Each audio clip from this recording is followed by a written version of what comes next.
Good evening, ladies and gentlemen, and welcome along to the penultimate round. That's right, it's Tuesday night on Twitch. That can mean only one thing.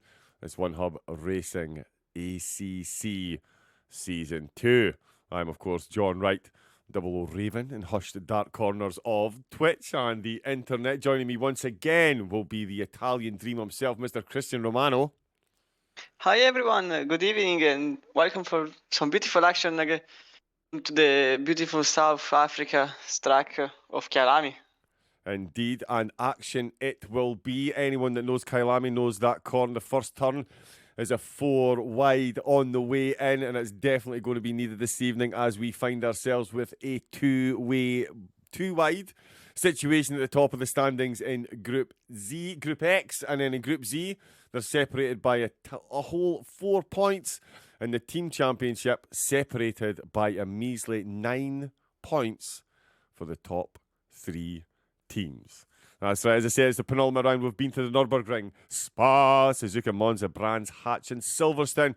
We've got Imola still to come, but tonight it is 75 minutes around one of the world's greatest tracks. Absolutely one of my favourites as well. Settling in the beautiful South African countryside. It is, as I keep saying, it is Kyalami.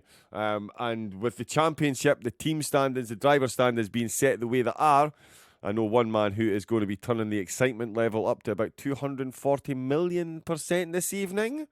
Mr. Chromedix, I'm assuming you are absolutely on the edge of your seat for this one tonight, bud. Yeah, it's for being the penultimate round, everything is on the line, as some drivers has also said in the interviews, because, well, mostly a good amount of drivers, it's all in the range for the win, and also there is the team standings that are quite important to keep track of, because, well, at least except some exceptions, sorry for the word play, there are 3 teams and 4 teams in 10 points.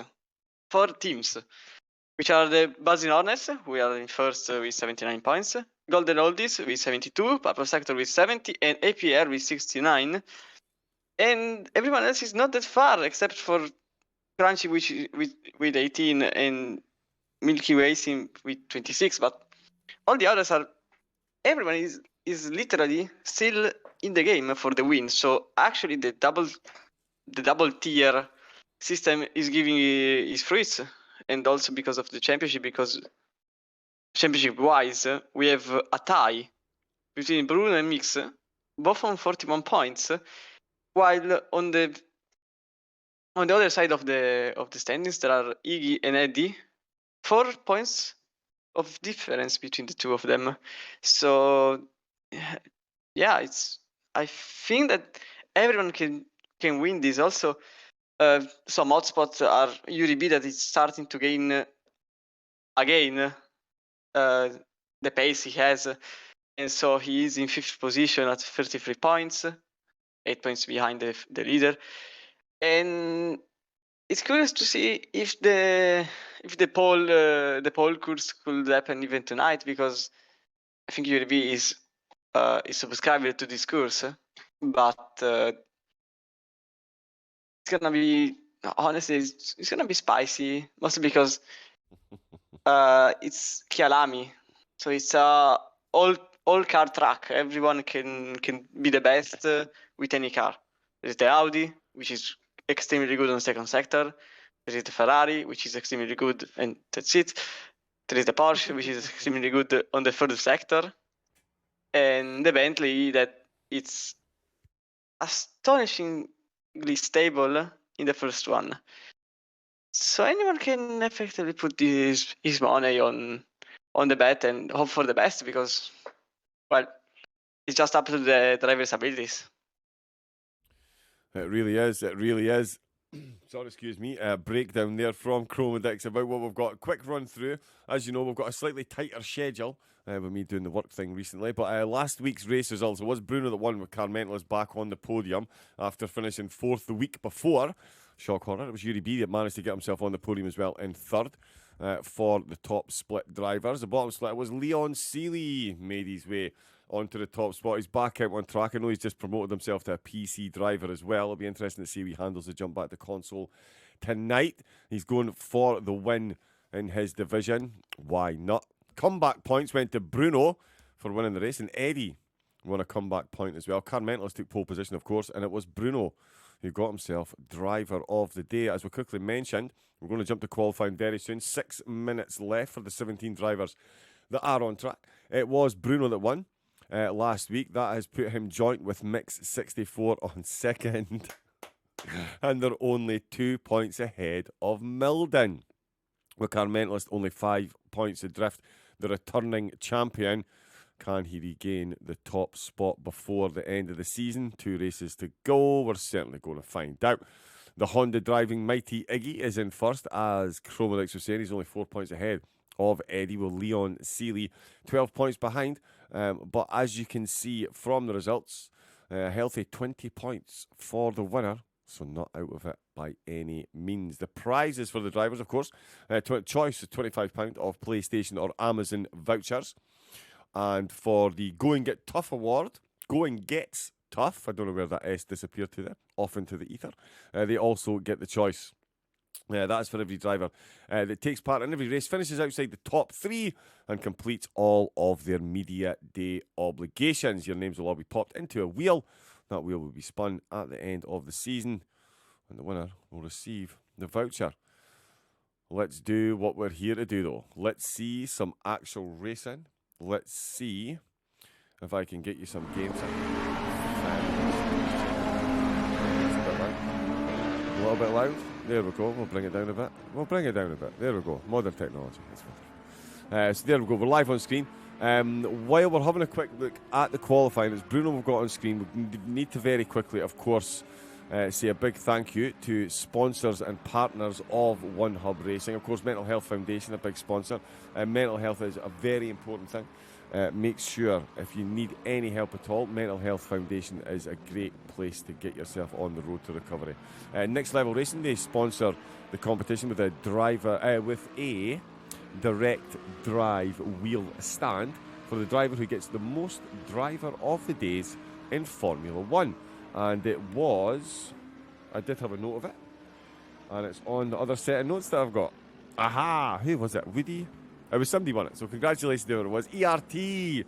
Dexter and the gang, of course, they sponsor the Going Gets Tough award. Vespertine partner with championship prizes, and Free M sponsor as well, with a pair of their sim racing gloves. So there we go. That is all of that done and dusted. Let's have a proper look, and I was supposed to, let's jump to there and have a nosy and see what the timing boards are actually saying, because we do only have 3.5 minutes left of qualifying. 3/10 of a gap up at the top. Was not expecting to see that. Carmentos on pole position. Fair enough. 3.5 tenths ahead of the rest of the field. That's some impressive going. But as we like to see, 10 drivers within a second of that pole position. Spicy. Floppy Fox, Mix64 and SOP Cool can barely be separated by a small piece of swimming wear. And we've got Bruno, who we're on board with at the moment, currently in 8th, meaning he's 2 places behind Mix, meaning Mix has got his hands on that championship, given that the two of them are on the same points. Nice clear sunny night for the drivers for this evening's race. 21-degree track temperature, so tyres will not be a massive issue. Chromedix, what do you think in regards to that? We've seen varying levels of success for drivers this season in the 75 minutes race, when they choose between taking tyres and not taking tyres in the pit stop phase. What would Chromedix's recommendation be for this evening's race, given we've got a nice balmy 21-degree crack temperature. That's not going to be too harrowing on the tyres, or is it? Am I talking nonsense again? Well, actually, Kyalami has ever been a bit of a headache for everyone because it's not a track that it's like Silverstone, where you know you have to pit, whichever the distance is, unless it's 40 minutes, it's a sprint race of 25 seconds, you know you have to pit. Here in Kyalami, it's a flowy track, so you are not putting too much pressure into the tires, but more in the braking zones. So if you do some lines, some more conservative lines, you can do 75 minutes without a pit stop. And I did a race with almost the same format where there was a real race between people pitting and not pitting. And I do remember that effectively the non-pitting strategy was exactly fast. It was as fast as the non... Well, okay, I forgot which one I was referring to, but they are equal. That's the main thing, because it's so dependent on the car. For example, Porsche keeping the tires alive after 20,000 years, and cars like the Mercedes or the Audi, there's some difficulties into it. But also in the lines someone takes, because there are certain tunes that you can do certain lines, and each line obviously could compromise your tires. Like the first one that comes to my mind is the right-hander of the Crocodiles, mostly because you can try to brake on the inside and gaining some time, but you destroy your tires. While if you go on the outside and getting a slower apex point, a bit of a faster exit, but you really conserve your tires. And that's just an example. Kyalami is beautiful just for this, because you have so many lines even to T1, T4. There is the long sunset, the S's, the hairpin in the uphill section of the low cup. Each one of those has its different lines. I mean the drivers. Each one of those of the drivers has his own line towards any section of the circuit. So actually, I'm a person that honestly hate the tires if I don't really focus into it. So I will pit, but just because it's me.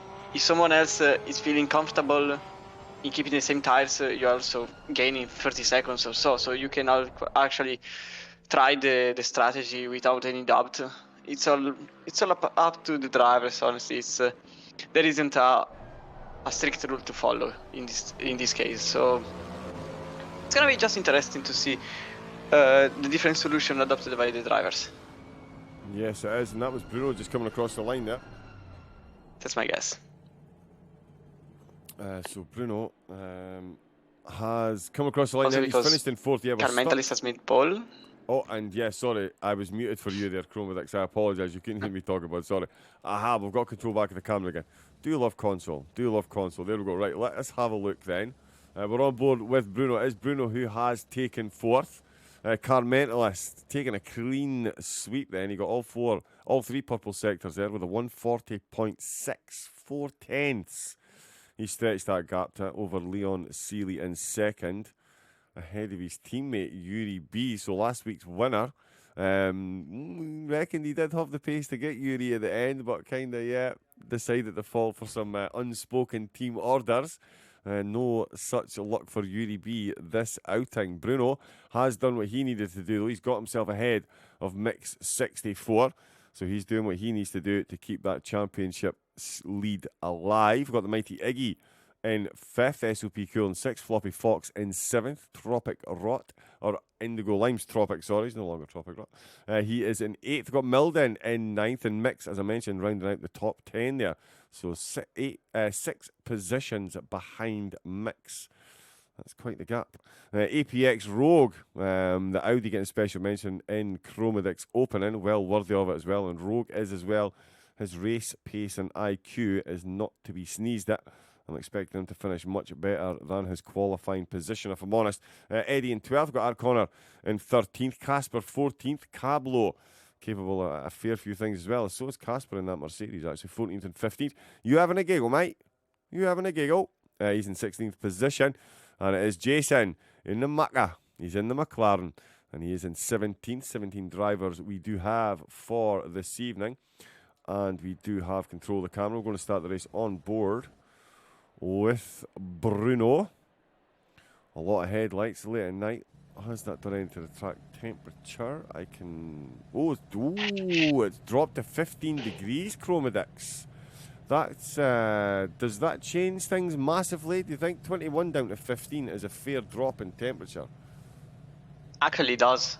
Some cars are quicker than others in cold tires. Rapid example: the Mercedes is awful in cold tires. The Bentley is awful. Sorry, the Bentley is completely off the pace, like seconds, in terms of gap to some other cars that can go ahead with cold tires without so many problems, like the Mercedes or the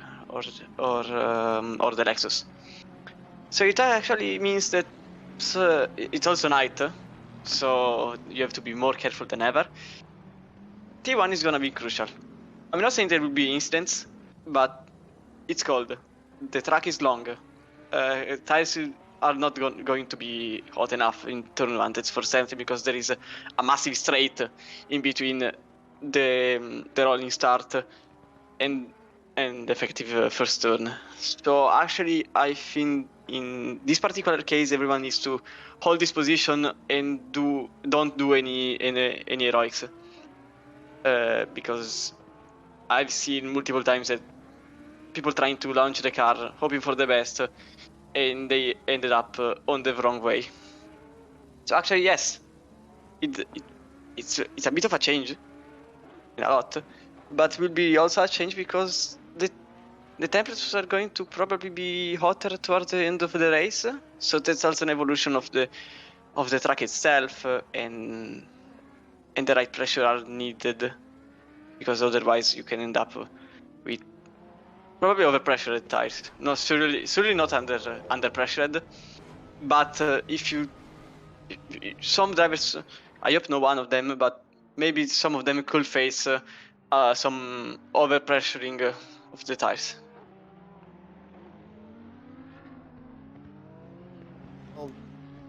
Why is that? Okay, technology, love it, audio. It wasn't me, Kieran Clifford, Johnny Bizzett, Dexter. Good evening, how are you? Welcome to the race. It's Kyalami. The Mac, Johnny Bizzett is saying the Maca likes the cold. The sun will rise at the end of the race, says Dex. Fabulous. That is honestly, other than Suzuka and the. So you're still muted. Yeah, am I? Oh no, I'm not muted for you, bud. Sorry, I was only muted for you, mate. Oh, sorry. Oh, somebody's just... What happened there? That's the Mercedes. Oof, that's a lot of grit to get on the tyres. That's a bold strategy there. We'll have to keep an eye and see how that... Actually, it may be a strategy, because you go out of track by purpose and hit the tires. Ah. I mean, I admitted one time I did it. Only one time. It is a bold strategy, yeah. That's one way to do it, I suppose. One way to do it. But yeah, so sorry. I was saying hi to everyone in the chat, Chromedix. They all heard that. That's what I'm doing. You use two different mics and trying to be clever. Yeah, Johnny Bizzett was agreeing. The McLaren likes the cold, he's saying. And we've got Dex saying that the sun will rise at the end of the race. But this is the start, an hour and 15, 75 minutes. They've got a mandatory pit stop to go through as well. 17 on track. All the championships to play for. And look at the start of the Lexus. Bruno, he's already up into third. He's got the lead on Yuri B. He's going to put pressure on Leon Seeley. In fact, Leon Seeley's going to take the lead of the race from Carmentos. He's going to go around the outside. 3 wide into turn 1 at Kyalami. It's why we love it. 5 wide in the background. teammates coming side by side there. The Hubba Bubba Racing team getting very close to one another, but it is still the battle that's going on. Bruno successfully got himself into second. Look at the battle for first position. Oh, Leon over-adjusted slightly. Thought there was going to be contact, and he's left himself at the mercy of Bruno. Not the position he wanted to be in. Bruno's got a beautiful line of headlights behind him as he comes into sunset for the first time during this race. First, second and third right in one another's pockets, and Yuri B's lost another position then. It is SOP Cool that's made himself a move. He's gotten up a position as well. I'm actually scared to jump back to garage. Yep, let's have a look down the field and see what's going on. But yeah, Yuri B dropping down the order. It's SOP Cool that's got his way through. The mighty Iggy looking quick as well. Tropic Rock close in there. It's Floppy Fox. Actually, there was very close to his teammate as they come to the top of the mine shaft for the first time at Askin. Cold tyres. Oh, this could go well. It could go badly. It goes quite well down the mine shaft. That is the mighty Iggy who's pulling away. SOP Cool confirmation. He is up to fourth. Leon Seeley still in second position. Really was probing to take the lead of the race. Car Mentalist defended and held on like champions do. Oh, and that's a run wide from Bruno. He's going off to watch the steers. Don't give him a slap on the wrist. That's early doors to be getting penalties. SOP Cool in fourth. Yuri B in fifth. The mighty Iggy in sixth. Tropic is in seventh with Floppy Fox in eighth. Milden is in ninth. Oh, and that's a bit of a bunch up again. Late on the brakes there. And who's that? Oh, it's Rogue. Floppy Fox's teammate having a bit of a struggle out of the last corner, but he's still got Art Connor tucked up in his pocket, so Connor's going to stay in 12th with Eddie in the slipstream in 13th, Casper 14th, Cablo 15th, Jason 16th. You're having a giggle, mate. In 17th position, Floppy Fox on Tropic. Looked like it was going to be very close. If you want to talk about close, let's have a look at the top five. There they all are in shot now, and that's the mighty Iggy in 6th. Just in behind them. Absolutely phenomenal start from the drivers here. It's an Audi over Porsche, over Lexus, over Mercedes, with Yuri B in the Ferrari. Come on, the Ferrari. Making up the top five. Mighty Iggy in 6, Tropic Rock, Floppy Fox, ERT, Milden, and Mix 64. The drivers still inside the top 10. Ridiculously close down through the field as well, with Cablo, Casper, Eddie, and Connor all still very much in touch with one another. APX Rogue still hunting down Mix 64. It just goes to show you the type of pace that Rogue has at this course, and Mix doesn't seem to have at this course. We've got a beautiful side-by-side. It's Ferrari on Ferrari, Floppy on Tropic. Is he going to try the cutback? He's going to get a good run down the mine shaft. Is he going to make that one stick? He's not. He's going to pop back into the slipstream. Milden's going to have a nosy in the Bentley. Is he going to be lit enough on the brakes to make a move? Is Mix going to benefit in the Lexus? Oh, Mix is on the grass. He's going to run into the Shadow Realm. Good night. You're not braking if you're on the grass, that is for sure. And Mix 64 falling foul. There's some gravelly tyres there. That looks APX Rogue through. He's now up to 10th position. Milden in 9th. Oh, also Connor on the gravel. Just after the right hander. Alright, okay, so we've got Connor dropping down the positions as well then. He's now got... Oh, so it's both the drivers that went off. Got gravels on the tyre. They're now nose to tail. Casper trying to get past Cablo. Oh, sorry. Yeah, he is. He's going to go up the inside. Oh, beautiful. That is how you do it. Oh, squeezes him a bit there. Is he going to squeeze him back in the middle? Oh, he's just took his nose off. That's the way to do it. That is the way to do it.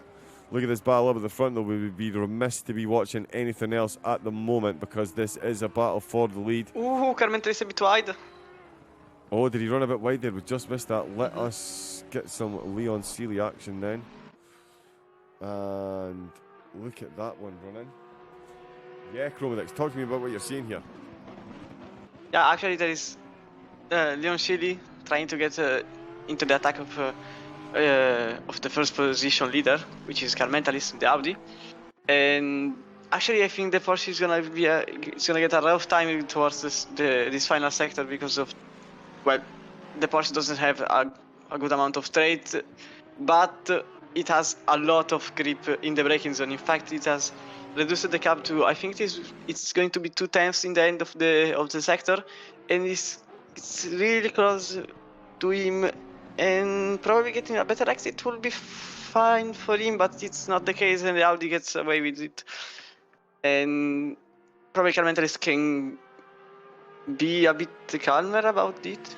Probably the Porsche is not going to attack into the outside. It's a bit too far for it.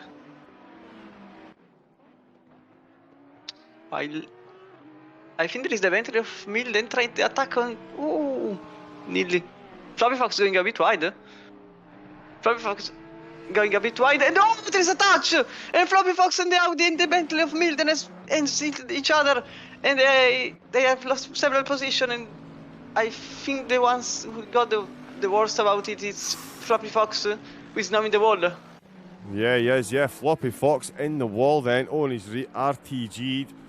So that was a big hit. He's gone straight back to the garage. Milden is still cracking on. Battles right through the field still. I was checking all the rest of the times there. It's still the mighty Iggy trying to get his way past Yuri B and SOP Cool. Cameraman having, there we go, a bit of a hard time keeping up. Apparently, so am I. No wonder with everything that's going on. Dex, yeah, beautiful clean start. Absolutely love to see it. The championship protagonists doing exactly what they need. Carmental is, of course, 4th overall, returning champion. He's got 2 races to put that right. Could this be the Phoenix from the Flames? He's only been off the podium once this season. Incredible to find himself down the order. Let's just check. What is it you're watching at the moment, Chromedix? Yeah, I was watching a bit of all the battles that are going on. There is a battle for the 1st position. There is a battle for the 4th position. There is a battle for, I think it's going to be the 8th position. So everyone is actually very bunched up, trying to get any position possible. Especially it's going to be interesting to see the 10th position battle, because Milden and Rogue has a damaged car. And therefore they are going to lose a bit of time. Not too much, but a bit of time, especially on the straight line. To Connor.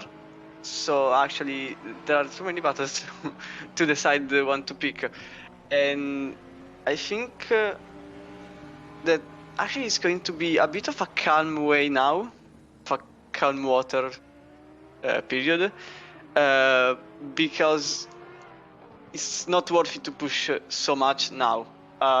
It's still the initial phases, and therefore you have to, well, there are people that are conserving, are keeping the tires alive, and people that are trying to get the maximum just now because they have to pit. Probably I'm not certain, but it's possible that Carmentel is keeping the gap alive just to keep the tires alive. So it's just a matter of who is going to pit for the tires and who is actually pushing. Yeah, it's going to be an interesting duel to see who pulls the trigger first. Of course, oh, there's a car outside! It's the Mercedes school. Oh, cool. He went a bit on the grass, on the gravel. He didn't lose too much time, but enough to keep Yuri B on his tail and probably offering him an opportunity to fight for the 4th position, losing a whole second just in that mistake. Wow, that was a costly one then. Cool in the Mercedes coming into turn 1. He's definitely got Yuri B a lot closer than he did. Yuri, of course, tumbling down the order right at the start of the race. Started in third, finds himself down in 5th. His teammate qualified ahead of him, and he's given Carmentalist all kinds of comfort issues. Leon doing great in the Beetle. He really is. Leon is an absolute ninja in that thing.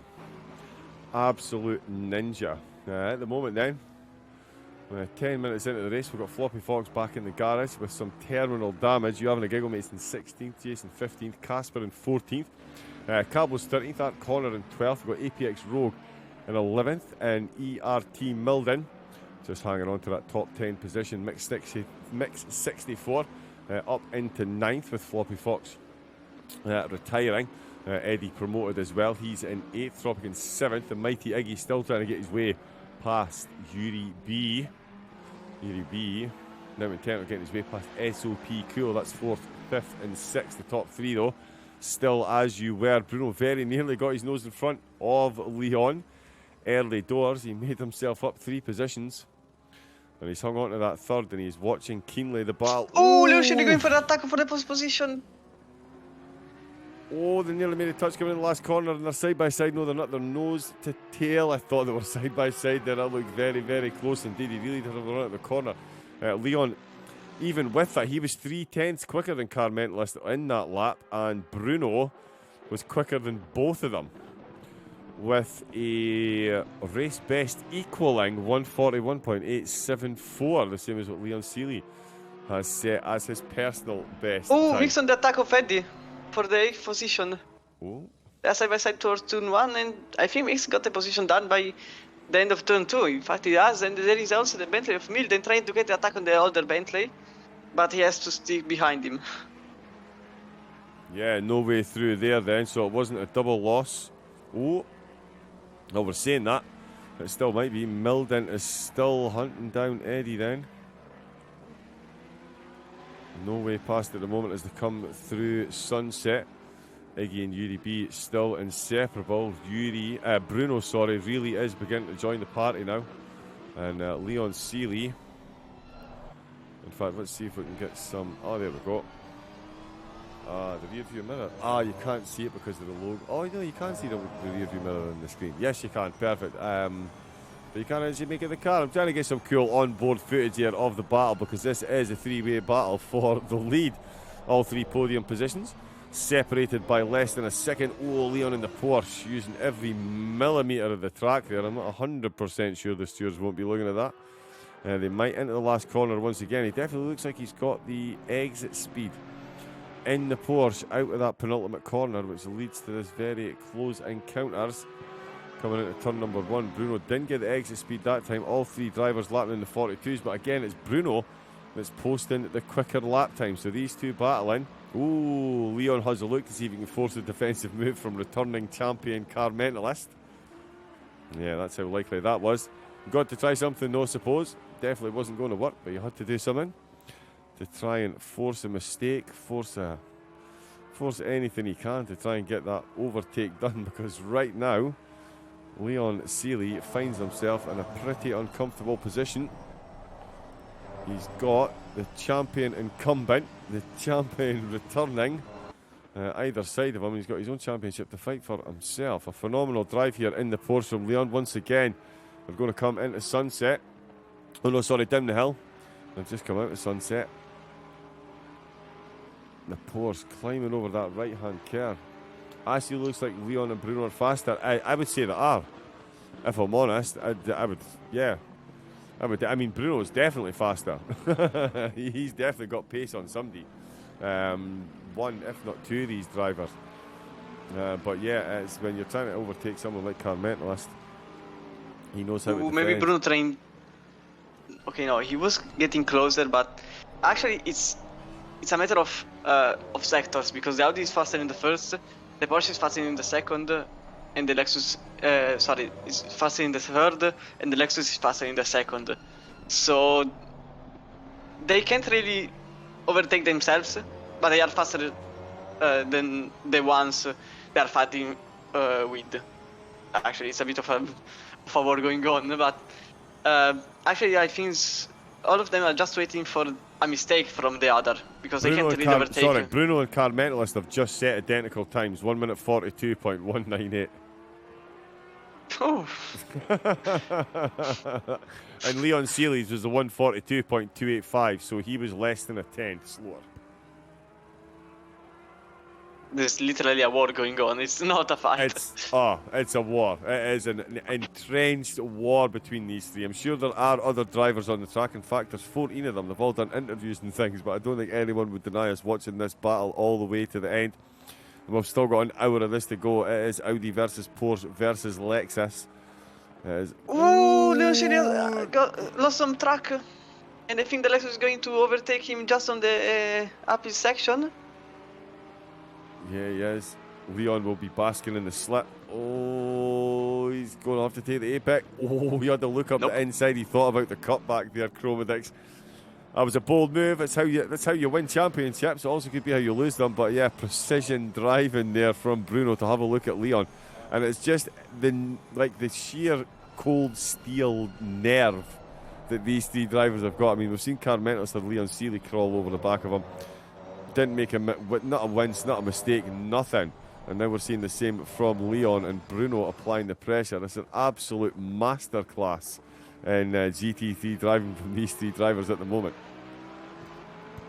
Yeah, actually, the only mistake that has been made up is the one by Leon Shili just now, after 15 minutes from the start, and probably the ones that the Porsche isn't exactly quick in the straight line. He has to. Oh wait, there is a yellow flag. Oh, Connor is out of track. Connor is out of track before the last turn. All right, okay, let's have a look. Connor was doing quite well in the Mercedes as well. Oh, and he's back in the garage. He's come into the pits. So he's going to be the first driver to take his mandatory pit stop, potentially. He did that as I sent that message. I'm not typing anymore, says Johnny. Curse to the commentator, bud. Curse to the commentator.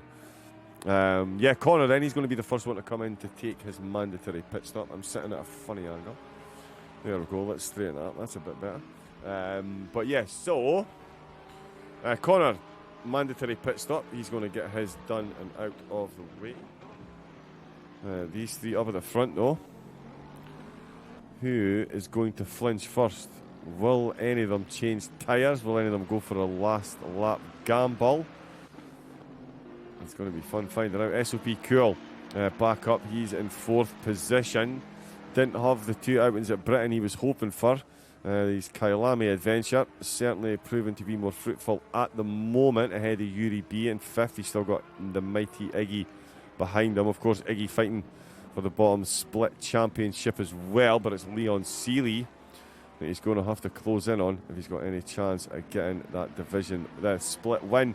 And that could be a tall order, considering you need to get past Yuri, Cool and Bruno. That's quite the lineup he's got ahead of him there. Trovic in 7th, Mix up into 8th. Got Eddie in 9th, ERT Milden still rounding out the top 10. APX Rogue, Floppy Fox's teammate, he's in 11th at the moment. Here's Cablo just coming around the last corner. He's in 12th. Casper in 13th.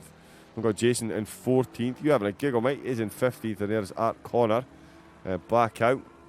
And he has, in fact, come out the pits just ahead of the lead group. Could not be worse timing for the poor chap if he tried.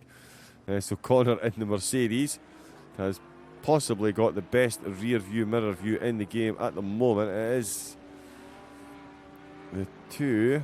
Well, it's not even. So yeah, the two group leaders, Bruno and Leon Seeley, are both being led by a returning champion, Car Mentalist. The only reason he's really trying to win, he wants to get back in the commentary box for an interview with me, that's what it is.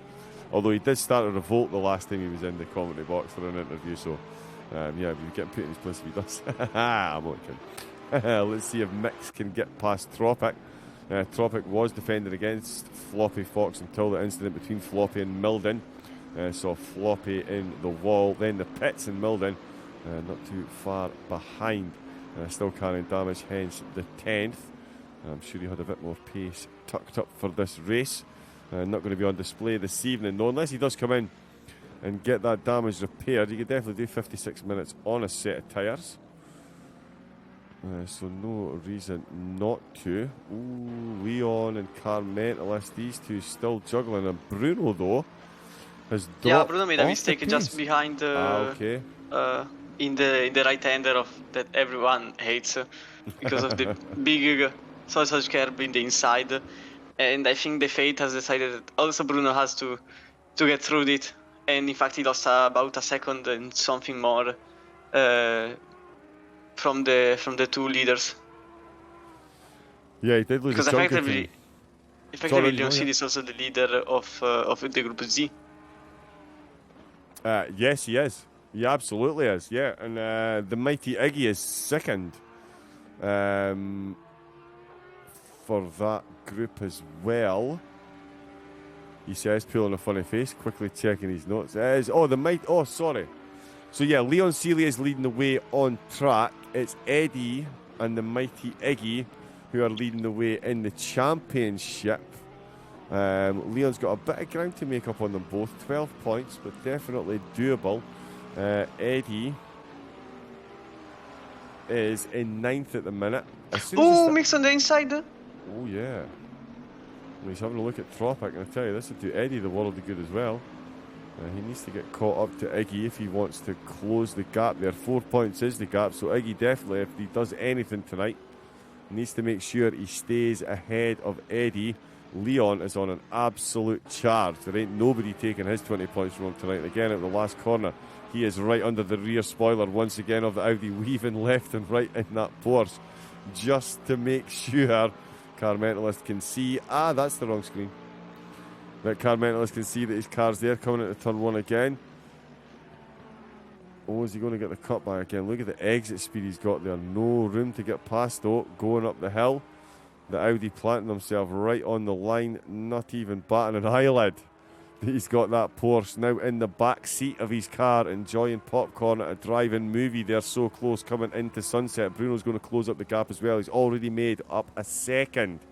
Since his mistakes on 1.8 seconds of drift, he's now well back within that second gap. And Leon Seeley, oh, he's all over the back tyres. Could he get any closer? The control is on.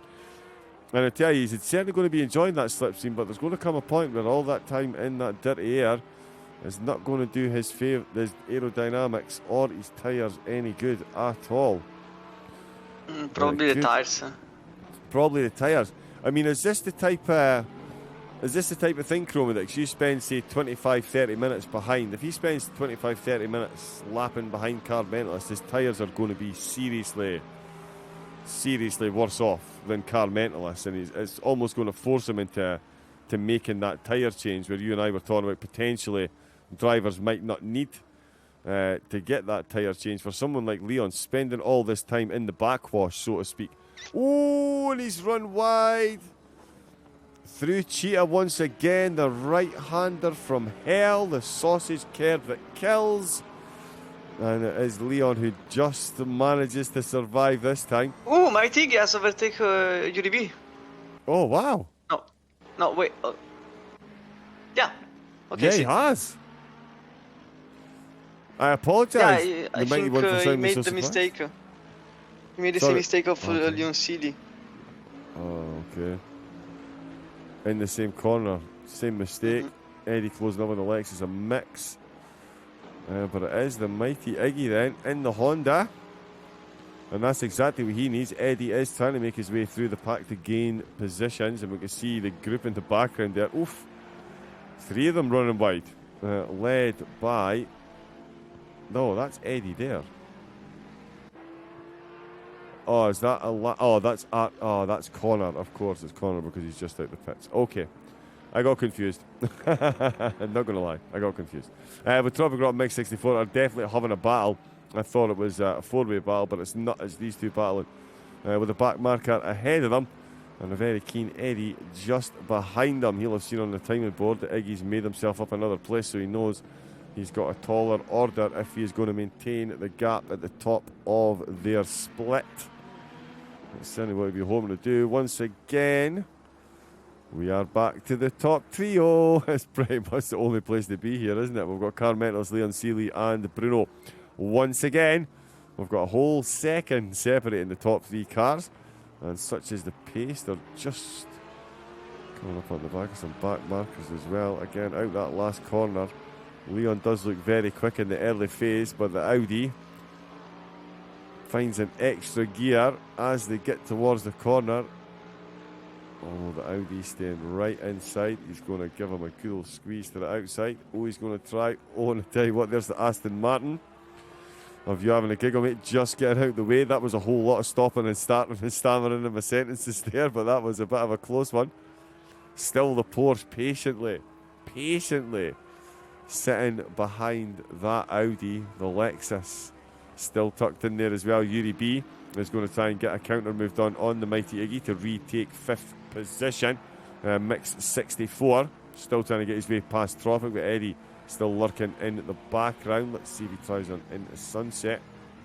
Gets the curb on the inside. Perfect acceleration on the exit. Neither driver using the width of the track wholly there. That's going to cost you a few tenths, as is demonstrated by Eddie closing right up in the braking zones of the left-hander. Will Bruno try anything as they come down the mine shaft for the 14th time of asking?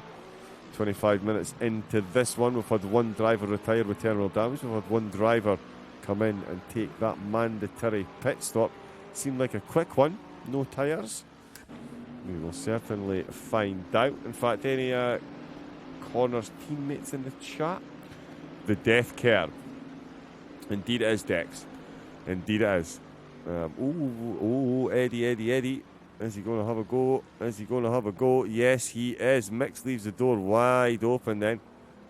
Although as they come into the death curve, nobody tries an overtake there. Or at least no one's sane that makes it to the end of a race anytime soon. Still trying to overtake there, UDP. There's an overtake. Maybe there's a triple overtake in the portion the outside. From the outside, it's into the inside. And somehow they don't touch it. The Bruno into the inside of the Porsche, trying to get into the second place, but he can't. And they are still in third position without any damage and without anything. Incredible. Yeah, sorry, completely unprofessional of me, but that was absolutely phenomenal driving from the three of them there. Championships on the line, left, right and centre. And I tell you what, Chromodix, they are doing you and I and the viewers at home a massive, massive, massive favour right now. And you want to know what that favour is? Enter the Mercedes of SOP Cool. He's now very, very, very close to this group of three. Speaking of close, Bruno almost climbing into the back of the Porsche. We saw the Porsche try to climb into the back of the Audi.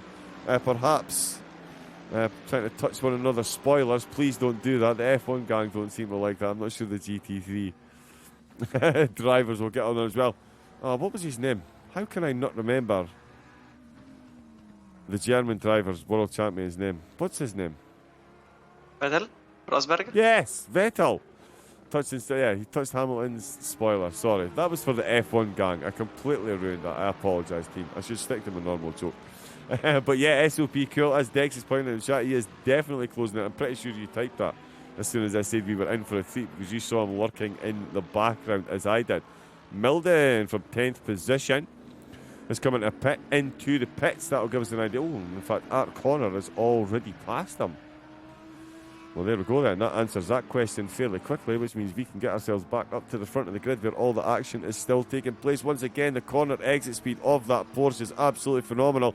It's a side-by-side situation. It's going to be the Audi on the inside of Sunset. It's going to be Bruno who's going to be lurking. Can the Porsche find enough traction to make this one stick? Not quite. The Audi again hanging on to first place. Same move from Mix. From Mix? From Eddie and Mix and the Tropics Ferrari, they were doing the same moves. Wow. So still very close there. I just switched over because Mix realises he's made a mistake there and he's pulled over with him to not gain an advantage. That was Jason. Just being lapped. There's Milden got himself out of the pits. That'll update his position very closely, very soon. Or not. The timing boards on this can be a bit of a pain in the neck. There is SOP Cool though. He has come to join the fight.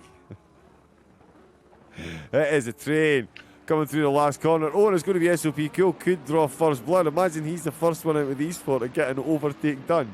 That would be incredible. If he overtakes Bruno before Leon gets Carmentalist or Bruno gets Leon, standing ovation to the Mercedes driver. Absolutely, surely. The Porsche having a look up the inside of turn one. Bruno having a look up the inside of turn one. It's going to be more than inside. They definitely take the paint. The Audi leaving the door open. The Porsche, he knows, can't get the traction through that corner the way he needs. Bruno, sensible thing would probably be a bump draft here, but he's not. He's going to go up the inside. SOP Cool staying well clear of this one on the outside, which is going to give him a great cutback opportunity if he can get up the inside. And Bruno's going up the inside of Leon, and it's going to be SOP Cool tries to go around the outside in turn 5. And then a cutback attempt. Bit of a wiggle from the Porsche as well. So the exit speed for once is going to be what lets Leon Seeley down. Something that we haven't been able to say up until now. 17 laps in. Bit of a wiggle, and it is Bruno who is the first man to get the overtake done out of the top 4, with SOP Cool being the main protagonist and providing him the opportunity. So I'm sure he is now more than grateful that SOP Cool has stuck that massive Mercedes bonnet right into the business of the podium protagonist. Car Mentalist has actually got a bit of breathing space now, because there's over half a second between him and second place. That's the first time in 35 minutes of racing. Incredible stuff. Leon Seeley then finds himself down into third. SOP Cool still there in fourth. I'm grinning ear to ear and must sound like an absolute. This is amazing stuff. We've got the Mike Yegi in fifth. UDB. Oh, cool. Oh. Well, there you go then. He's seen what kind of driving you need to do to hang with these guys at the front. He's thinking, you know what? I'm going to come in and take my pit stop and let you all just haggle this one out. It'll be interesting to see where he comes out. Mix has been in and out the pits as well. He's still ahead of Milden. Milden is ahead of Connor though. He must have been an extra lap up after Connor's. Oh, Connor, you can't be running that wide out the last corner, bud. The in-game stewards will definitely slap you on the wrist for that one, young lad. Let's have a look up at the lead though. Carmenas, as I say, he'll be enjoying this. He's got a whole 7 tenths between him and second place. This is like a holiday for him right now. Bruno, not quite so lucky. He is now experiencing exactly what Leon Seeley experienced, which is Bruno climbing all over the back of him. 16 degrees now. The temperature is rising slightly. Nice overtake, Bruno, as well, says Dex. Yeah, nice overtake would be a bit of an understatement. Some amazing driving from these three so far. 4. I say we'll give Cool some credit with that one too. I'll tell you what, he's out. Both Tropic and Cool made the tire change. Ah, okay. Well, I'll tell you what, because Cool's actually not that far ahead of Mix, so I don't think Mix did change tyres.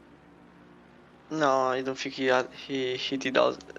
Well, actually, I think Mix didn't, because he was very far. You have to remember that he has been involved in an incident with Tropic, and in fact Tropic has changed his tires, Cool has changed his tires, and I think Mix is the only one of the two that has, of the three that hasn't changed his tires, while Bruno gets in the pits. Yes, indeed. We were just watching that there. Bruno has come into the pits. So we do reckon there's been a distinctly different strategies then. Mix has made up some serious ground. How detrimental is that going to be in the closing stages of the race? Will he have enough rubber on those rims to hang on to the end and keep himself inside the top 10, which he is at the moment, given we've still got pit stops to come? Bruno, I would guesstimate, is changing tyres. He has been in there a while. That's a lot longer than just a stop and drop. And with 40 minutes left to go, I'll definitely say that is not too bad an idea. So it's the Mike Yegi who is temporarily promoted to the podium. He's still got Yuri B, teammate of Leon Seeley, all over the back of him at the moment. These two have been inseparable. The Honda did look like he might have had more pace than Yuri at points, given how well he was keeping up with them. But now that he's got in front, he certainly can't stretch that gap out any. Yuri hanging on in there, looking for every point that he can. There is Casper, finds himself just ahead of our net P2. We'll wait and see what happens in the pits to see if he hangs on to that second position. Although he is, it has to be said, 3.6. Some of the drivers also complained that they were aiming to get the pit entry right, because you can gain some time. In fact, I think Cool has lost 2.5 seconds or something because of this, because of just the moment where he started to brake in the pit. Okay, so yeah, they're worried about the pit entrances. Yeah, I was just having a look through some of the driver interviews as well. A couple of things that stand out. As you mentioned, the pit entrances. I mean, Car Mentalist as well. I'm just reading some of the stuff. With a couple of rounds to go, are you starting to think about the taste of champagne? Was the question for Car Mentalist. I could tell you the answer to that one. Definitely not at the moment. He is a realist. Not yet. I don't want to get ahead of myself. There we go. I'm too early and let myself down. The practice sessions, he was asked as well. Not too much longer to show us what you can do. So what have you got for us this week? And what he said was ever since the split, his championship has gone downhill. So he really needs a win on the board to set me right for the final round. He is absolutely delivering on that at the moment. Which part of the track are you struggling with the most?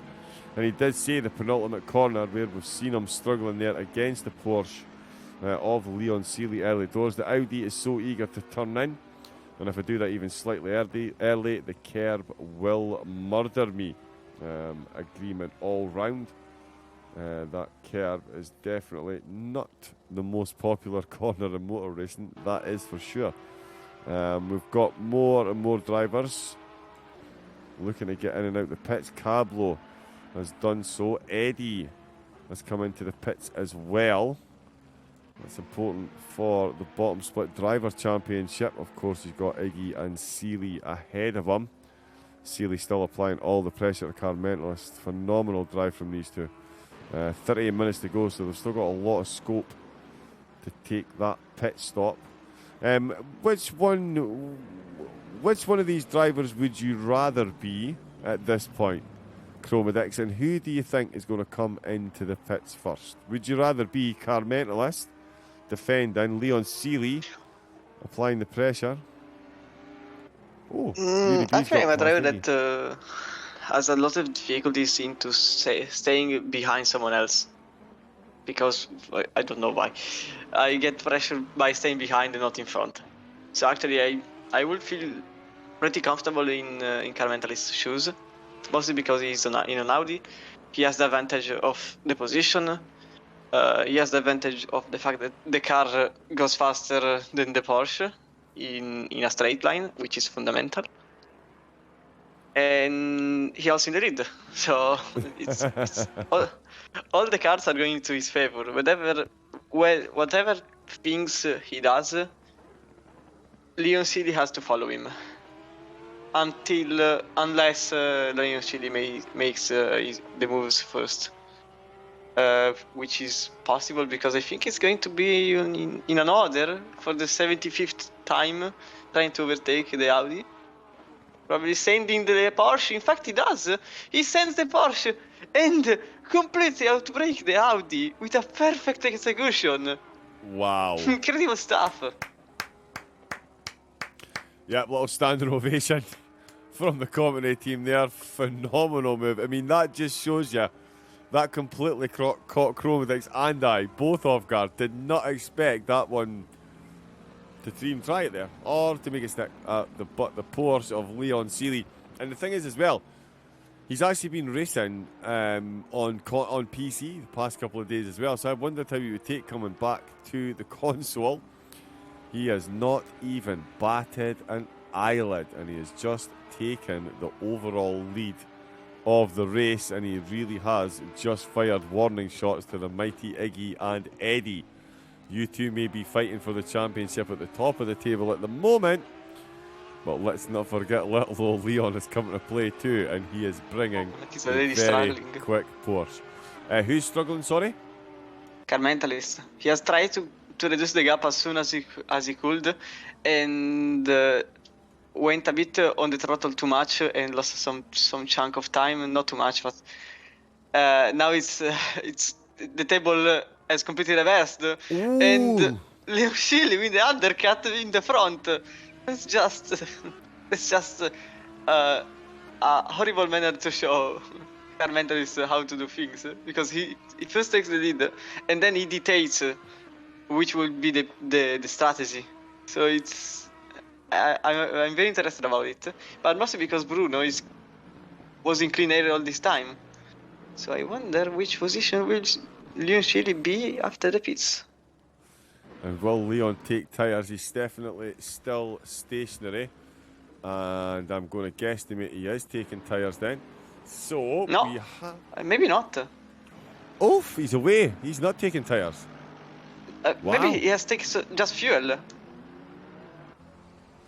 Yeah, he maybe has, because look at the lead he's got over Bruno. I mean, we were saying that Bruno's had clean air. They were definitely not this far apart before the pit stop. Leon Seeley is off and running into turn 1. That is the Aston Martin. Of you having a giggle, mate?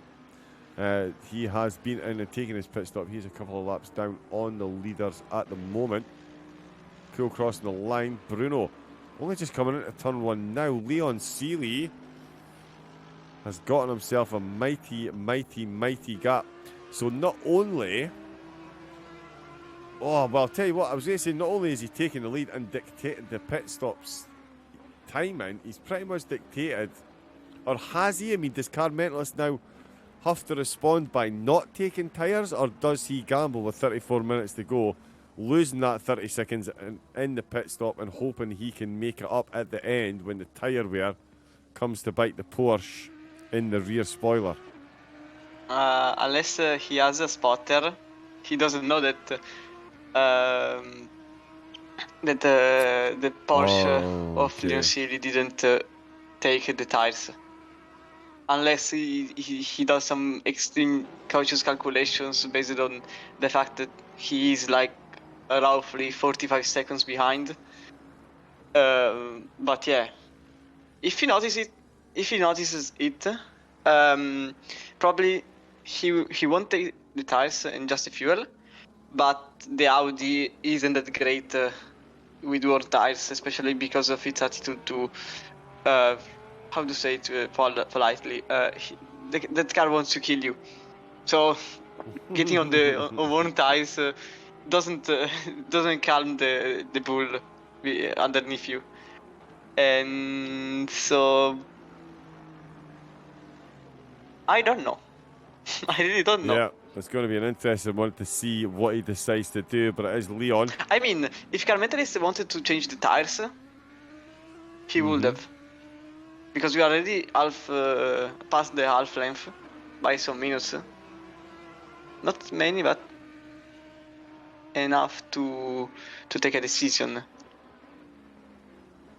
So probably he went full for 120 liters or something like this, and pitting just for less fuel possible to put into the car, which is also strategy, because Leon Seeley went on the pits now. In fact, Car Mentalist goes into the pits now, so I think he's hearing me. Yeah. So now I wonder what should be the pace, the strategy of the tires and the fuel. Yes, indeed. Yuri B will take the lead of the race. He's managed to get himself a bit of a gap over the mighty Iggy then, after losing the position to early doors. Oh, sorry, not early doors, after an elongated battle it was. To be fair, there's Leon Seeley coming through the corner. No tyre change. Just so fuel. He is rolling. There's the penultimate corner for Leon. Car Mentalist is off and running. Wow, he has not messed about in that pit stop at all. Yep, he really hasn't messed about there. He has gotten himself a pretty phenomenal gap. Leon has got himself a lot of work to do with 30 minutes left to go. Bruno is net third at the moment, unless Yuri B and the mighty Iggy decide not to take tyres. And then, good to see Bruno demoted from the podium. Mix is in 8th overall. He's got Casper just ahead of him there, who's still got to take his pit. So he's going to get 7th, with 2 drivers ahead of him still to pit. Jason still hasn't taken his pit at the moment. There's Eddie just going past in 9th. Mix on Casper. It is technically a battle for position, but Casper still to take the pit, so he's going to be a fair chunk down when he does. You having a giggle, Mike, as taking his pit stop. He's in 16th, with Jason in 15th. We've got Connor 14th, Cablo 13th, Tropics 12th, and we've got Rogue in 11th. ERT Milden currently in 10th, with Eddie in 9th, trying to close up on this battle ahead. Mix will be keen to get past Casper as quickly as he can. Casper currently in 7th. Then it is this top 4 who are in the order of the world 3 laps before they started coming into the pits. It's SOP Cool, Bruno, Leon Seeley and Car Mentalist. Of course, they were a lot closer. 8.5 seconds of a difference now between Car Mentalist and Leon Seeley, and it's pretty much been 0.8 of a second for an entire race. While Leon Seeley be able to bring this one back. I'm sure he's still absolutely buzzing from his win last week. It was definitely well deserved and a long time coming, and he really is looking to put back-to-back wins together here for his split. Is he going to get caught up to Car Mentalist though? That's a big ask. I'm trying to do maths in my head while saying all this. I think it could be a big ask. He was definitely showing pace. 8.5 seconds is now the gap. So I don't know. I mean, what do you think, Chromedix? You've been promoted. What do you think, Chromedix? I mean, that's a big gap that Car Mentalist has got. They're both going to have tyre wear come the end of the race. 28 minutes to go. Do we think Leon can catch Car Mentalist, or is Car Mentalist showing exactly why he is returning champion? There are some factors to be taken into account. First of all, the Porsche being behind the Audi for likely half the race. Second, the Porsche has better time management than most of the cars, and the Audi is one of them also. Third of all, Car Mentalist had some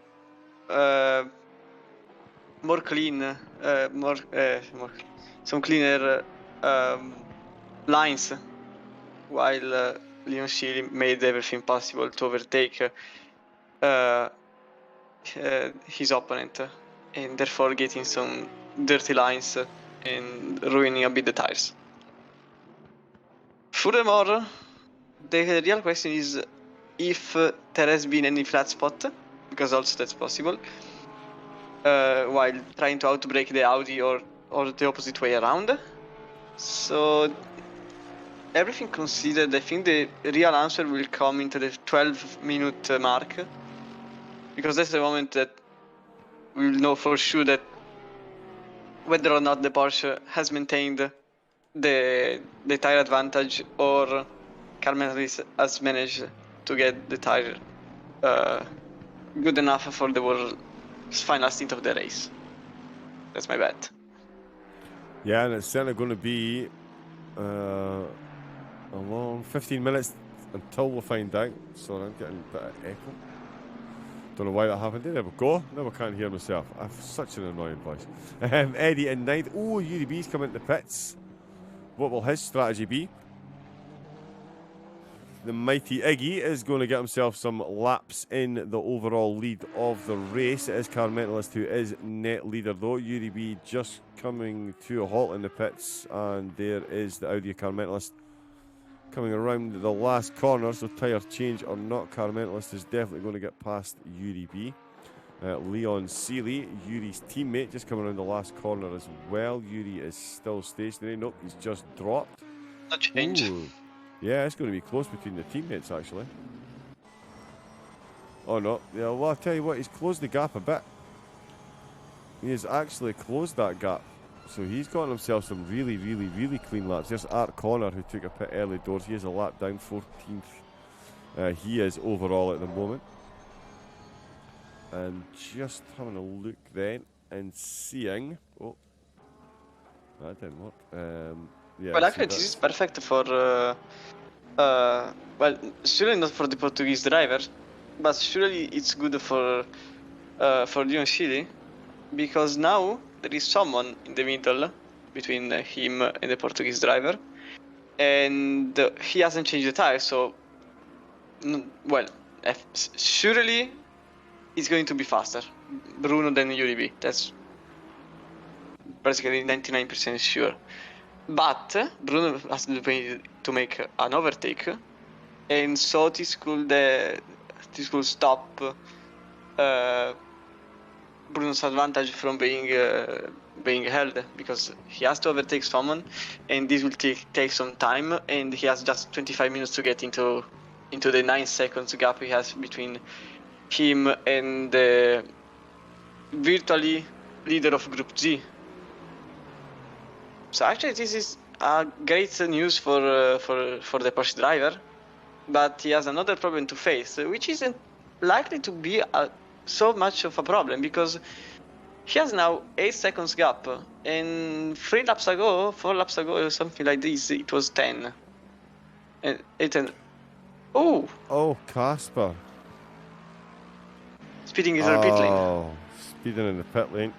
Yep, that is the old 30-second stop go, or as we like to call it in the comedy box, the race killer. So Casper then back out in 13th position, and that is, game over for any decent type of haul of points. He's going to find himself dropping way down the order. That is Yuri B just coming through the field at corner. Of course, in 14th, Casper just behind him now. That gap is definitely going to increase. Speaking of gaps increasing, I was actually just paying attention to that as well. The gap between Leon and Yuri, 5.2 seconds, but Bruno now 5th position. So, yeah, I think this one's flown under our radar a bit, Chromodix, but Bruno is behind Yuri B. Yeah, that's what I said before. Yes, you did. Sorry. It flew under my radar. Sorry, I was busy paying attention to a million different other things on the timing boards. But yeah, how did I miss that? So yeah, so Yuri B has had an absolute flyer, or Bruno's had an absolute nightmare. One of the two. But it is Yuri and Bruno who've swapped positions. Bruno dropping off, and SOP Cool 8.4 behind Bruno. Well, that gap closed, although we reckon Bruno's on the fresher tyres, 3.4 behind Yuri. There's a couple of drivers coming in. That is Casper for his penalty, and Connor coming in as well. He's already taken his pit stop. It has been an incident. Let me see. Yeah, have a look. Hey, Dex, how we doing? Dex, sorry. Simon, how are you? Because Simon, Dex was saying hi to you. Hi, SOP World Sport. How you doing, Simon? Leon's having an absolute cracking run. But yeah, the SOP drivers are doing it particularly well. Cool was up battling for a podium position as well, but he's dropped down a bit after the pit stop. Still definitely better than his 2 outings in Britain though, thankfully. And Leon qualified really well, and he was hanging on at the back of Carmentalist for a large chunk of the race. The pit stops have somehow, though, separated them all out. We are expecting some tyre drop-off. We've had the usual. Some drivers have taken tyres, like Bruno, and some drivers, like Yuri B, Leon, and Carmentalist, haven't. I'm sure some of the drivers further down the order have fluctuating pit strategies as well, but we were paying eternal attention to the battle up at the front.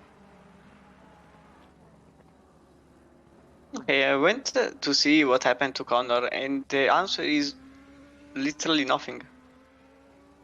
He went to the pit without any damage nor anything. So I just think he didn't put enough fuel. It's only the reason. Maybe under pressure tires, I don't know. No, perhaps. That gap is closing between Yuri and Bruno. Rogue as well, trying to close it on Milden. Milden's got himself into the top 10. Mix is in 8th. Casper and Jason still very close. Jason's still going to take his pit. He's got a lot of cars tucked around behind him. Bruno now 3 seconds behind Yuri B. And what was it you reckon time-wise, Chromodix? About 12 minutes left? 12 minutes on the timer, and that's the moment where it is the cliff of certain tires, and the cliff is pretty obvious to be seen because you lose a second per lap, something like this. Right, okay. As he has 2.9 seconds, so if he loses a second a lap, with 12 minutes left to go, that is going to be problematic, to say the least. Carmentalist and Leon. The gap's still sitting at 8 seconds. So, yeah, the returning champion, Carmentalist, showing exactly why he's the returning champion. With another outstanding drive. 8 seconds ahead of Leon. Yuri 5 behind Leon. Bruno just under the 3 second mark. Let's see what happens when he gets through this. Oh, Tropic again on the pits. Oh, Tropic's back in the pits as well. Well, let's see what happens when Bruno crosses the line. 2.6. He's only found 3/10 there. So Yuri is still hanging on. The mighty Iggy. 19 minutes left to go. Where is he going to come back out, actually? Because he was battling with Yuri B. Now, there's an interesting one. If he comes in and doesn't take tires, he is going to come out. Well, if he comes out somewhere around Yuri B, that is... I mean, that couldn't be better for Carmentalist, really, for the championship as far as he's concerned. Actually, I think it's going to be a surprise because Iggy is going to go as long as he can. And as long as I can, I mean, until the really final part, which means that the speed stop is going to be like 5 seconds long at the worst. And so like 25 seconds speeds. So I'm doing some math a bit, and it's possible for, if he's fast enough, he can be second. Wow, because really? Leon City is 28 seconds behind him. No, wait, sorry. Yeah, no, if he comes in, you're right enough. If he comes in and only takes 1 litre of fuel, like just to make sure it's just a stop and drop, that's only 26 seconds. And Leon City is 23 seconds behind. Wow. So maybe there could be a fight for the second position in the middle of nowhere. That would be incredible, because I tell you what, the mighty Iggy is actually the driver that's leading the group that he and Leon are in, Group Z. So I tell you, if he could pull this one out of the bag and get himself ahead of Leon, that would be unbelievable. Given that Eddie is much further down the field. He's in 7th overall in that group, so he's going to be our 7th overall. He is. He's 3rd overall. 2nd overall in the standings. He's 3rd overall on track for his split. It's a lot of numbers to remember. But yeah, the mighty Iggy and the Honda. QTB, the surprise package, come the end of the race. ERT Milden still trying to get his way past Mix 64 at the moment. Connor and Casper. They're now legitimately going at it. Now that the drive-through penalty, the stop-go 30-second penalty, Eggy for one. Don't encourage him with the Eggy thing, right? You just make it worse, Tex. Just saying. I'm only kidding. Milden still trying to get past Mix. I'm still dying to see what's going to happen up at the front here. We did have some questions. For Iggy, he was actually asked with a couple of rounds to go, are you starting to think about the taste of champagne, as all the other drivers were asking? He said, definitely. At first, I took me leading the championship as a fluke, but at this point, the title is certainly on the cards, he said. And with this drive, this could be the one that wins it for him with a race to go. Has the practice sessions given you an improved chance of doing better than you originally thought after last week's races? And he said, 100%. Kyalami is a track I really like, and I spent loads of time on the setup and getting good lap times while staying consistent. So, yes. And he was also asked, not too much longer, to show us what you can do. So what have you got to show us this week? And he even said a race win, hopefully. He's keen. Which part of the track are you struggling with the most this week? And he actually said the pit lane. I've been losing time in the pits recently, so I'm trying to figure it out. That might be wise. Staying out as long as possible. Putting off. I mean, not pitting is also a way to get rid of the pit entry timing because Yeah, just don't take get the 30-second penalty. you don't get past it, so there isn't any problem to get into the pit lane. Yeah.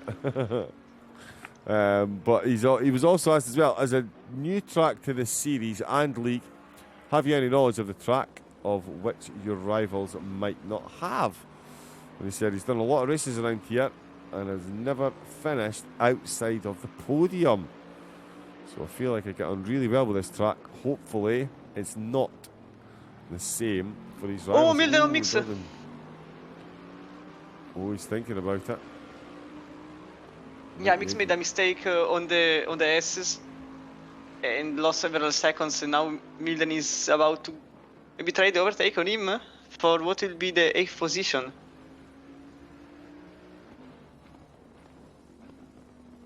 Yeah, the Bentley versus the Lexus. Closest to, and tell you, Connor and Casper are still having a nosy at one another as well. They are not being separated at all. The two Mercedes down in 12th and 13th.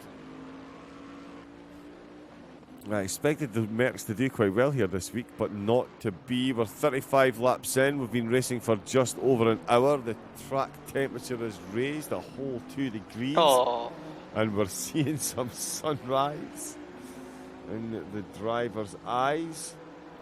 Hopefully warm it up a bit more, get some more action out on the track towards the end, although everyone, I'm sure, our car mentalist will definitely be happy with what he's got. He's got an 8-second advantage still over Leon Seeley.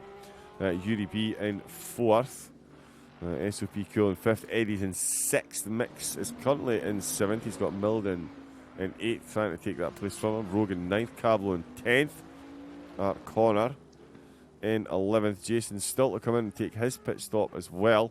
You having a giggle, mate? Is in 13th. And Tropic back in the pits. He doesn't look like he's coming back out again. So hope everything's okay there. Let's see if Milden's getting his way past the Lexus. Team Hubba Bubba Racing. Well, I did struggle with that one actually. Cheers, Milden. Hubba Bubba Racing. Yeah, I'm making a pig's ear of that one. I was laughing last week because apparently that name was difficult to say, and yeah, I just made it so.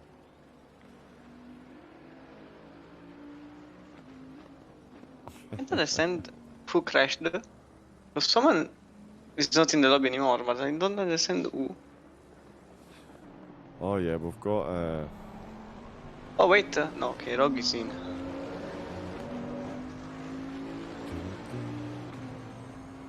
Wait. yeah, Rogue is in. Yeah, we can see him on the timing board. We'll just jump on board. By special request. Ooh, get some on-board views. You can see that sunset in the background. Nice to see the rear view mirrors working as well. This is Milden trying to get his way past Mix 64. Bentley versus Lexus. Top 10 honours to be had. Points up for grabs. Milden, of course, finished second in the inaugural One Hub ACC Championship. And I'm sure he would like to get himself somewhere back near the top if possible. It's certainly going to be a big ask. He is Jason and Casper. Oh, Jason and Casper. Okay, Jason and Casper. Yeah, it is going to be a big ask for him at the moment. I mean, he is only 2 points behind Bruno and Mix. But he's now in 8th. He's battling with Mix. I'm sure Mix will defend this. Car Mentalist is going to overtake them both with a points haul from this race, given how far down they are. And Bruno is finishing ahead of both of them. So Mix and Milden. It really is going to be a tall order for them to hang on to top 3 positions come at the end of the next race. Anything possible, of course. Oh, look how close he gets that Bentley to that penultimate curve. Absolutely ridiculous scenes. You're having a giggle, mate, back in the pits. Great news for Iggy. The yeah. gap is now 25 seconds. Wow, so it is. The Honda driver actually gained some time. And I think it's going enough to battle. Just enough. So he has to make a perfect pit stop. But if he does, there is going to be a thrilling battle for the third position between, maybe not between, but among 3 drivers. Because also URB is getting... Oh, wait. That's the guy who crashed. It's a Lexus. Who crashed? Bruno. Bruno. Bruno is not in the lobby anymore.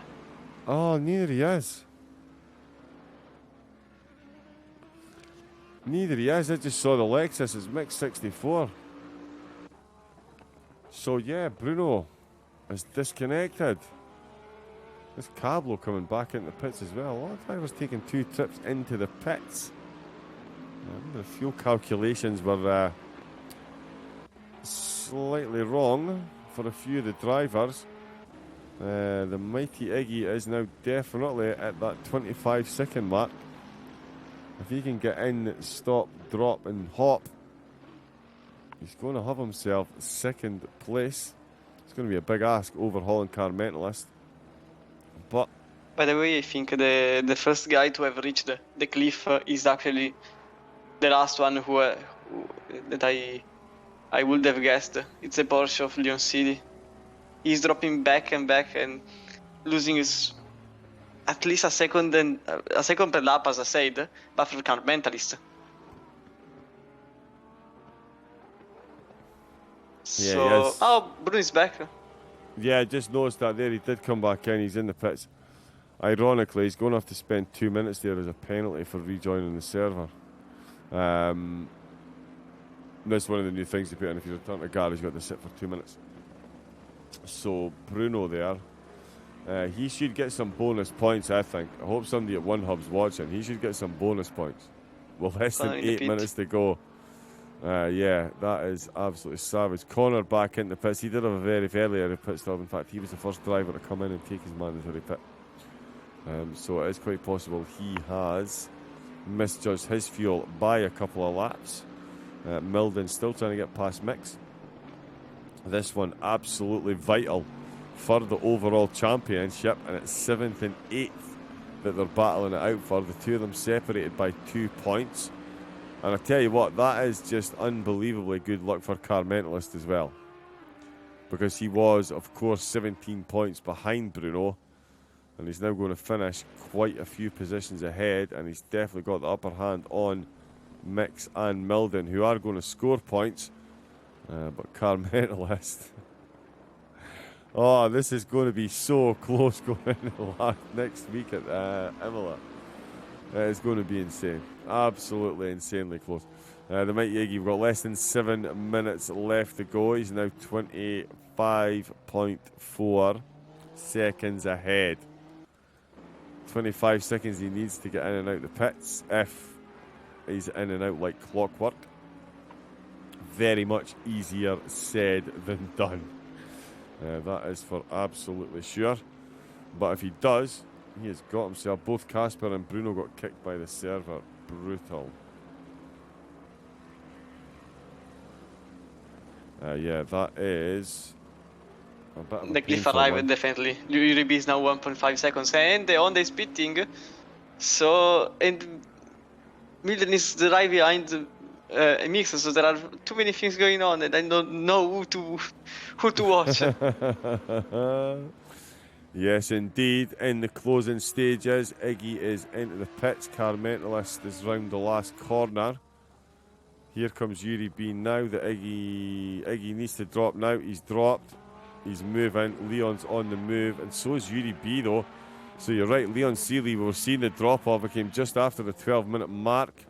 There's Iggy out the pits. So he is going to be behind Yuri B and ahead of SOP Cool. That is not too bad at all. Not Just quite 2 what seconds. I was hoping for. Yeah, I'm just going to let that update. Have you got an accurate time on the distance between the two of them there? Oh, I'm on the wrong screen. I think a couple of seconds.